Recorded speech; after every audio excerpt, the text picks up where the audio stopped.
करेंगे मुंबई में, जहां बीजेपी ने बड़ा दांव चला है। बड़ी खबर यह है कि बीजेपी से चुनाव लड़ेंगे मशहूर वकील उज्जवल निकम। बीजेपी ने उज्जवल निकम को टिकट दिया है। मुंबई नॉर्थ सेंट्रल से उज्जवल निकम बीजेपी के उम्मीदवार होंगे।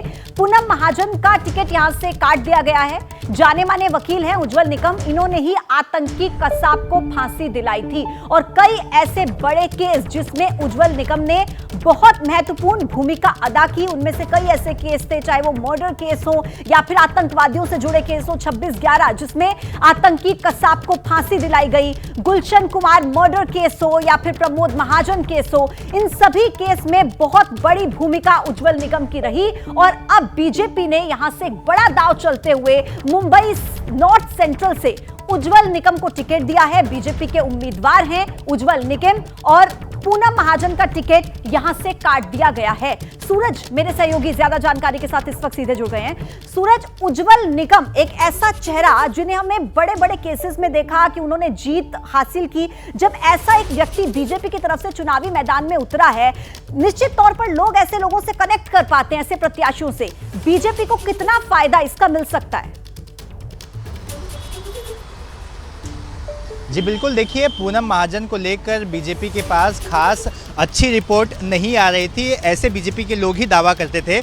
और इसी के चलते उज्जवल निकम एक ऐसा चेहरा माना जा रहा है जिसने हमेशा सरकार को कोर्ट के अंदर जीत दिलाई है। तो ऐसे में इनका ऐसा मानना है कि लोकसभा के इस मैदान में भी उज्जवल निकम जीत दिलाएंगे। आपको बता दें कि उज्जवल निकम वर्षा गायकवाड़ के सामने उनकी सीधी टक्कर होने वाली है। वर्षा गायकवाड़ एक बड़ा चेहरा है, उस इलाके में उनका दबदबा है, वहाँ पे जो मुस्लिम पॉपुलेशन है उसमें उनका काफ़ी अच्छा वर्चस्व है। तो ये जो फाइट है ये आसान नहीं रहने वाली है, ये काफ़ी टफ फाइट रहने वाली है।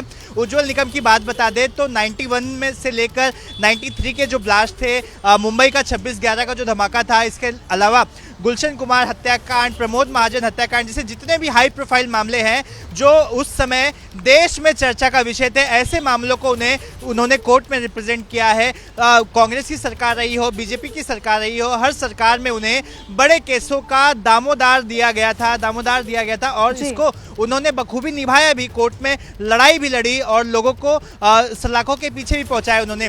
तो ये जो लड़ाई है ये काफ़ी इंटरेस्टिंग होने वाली है, काफ़ी टफ फाइट होने वाली है, ऐसा बताया जा रहा है। जी बिल्कुल। और लंबे समय से चर्चा चल रही थी कि उज्जवल निकम को टिकट दिया जा सकता है और अब फाइनली जब 15वीं लिस्ट बीजेपी की तरफ से जारी की गई है और उज्जवल निकम को टिकट मिला है, तो इसका जमीनी स्तर पर कितना फायदा बीजेपी ले पाती है ये देखना काफी महत्वपूर्ण रहेगा। लेकिन सूरज, फिलहाल उज्जवल निकम का क्या इसको लेकर कुछ रिएक्शन या जो आसपास के लोग हैं वो इसको किस तरीके से देख रहे हैं कि उनके उम्मीदवार उज्जवल निकम होंगे? देखिए, उज्जवल निकम से बात हुई जिसमें उज्जवल निकम का साफ तौर पे यही कहना है कि वो बेहद खुश हैं। सरकार बीजेपी ने उन पर विश्वास दिलाया रखा है कि वो उनको रिप्रेजेंट करेंगे और उनके लिए जीत हासिल करेंगे। और इसी उम्मीद से जो प्रधानमंत्री ने जो आश्वासन दिए हैं उसे जन जन तक पहुंचाएंगे, जनता तक पहुंचाएंगे और लोगों को आश्वस्त कराएंगे कि जो कहे जा रहे हैं वादे उसे ज़रूर पूरे किए जाएंगे। और इस तरह से वो जनता के बीच जाएंगे, अपने आप को रखेंगे और वो ये धन्यवाद आपका तमाम अपडेट्स हम तक पहुंचाने के लिए। तो जाने माने सरकारी वकील हैं उज्जवल निकम, जिन्हें बीजेपी की तरफ से अपना उम्मीदवार घोषित किया गया। जैसे ही घड़ी का काटा दोपहर 2:30 पे आए, बबीता जी का दिल सास बहू साजिश के लिए मचल जाए। और ये है इनकी बहू, पूरे दिन ऑफिस की टेंशन हो जाए गॉन जब ये करें अपना फेवरेट शो फ्री टाइम पे ऑन।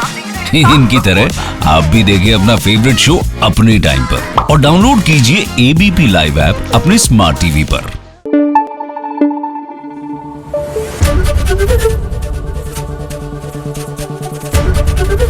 एबीपी न्यूज आपको रखे आगे।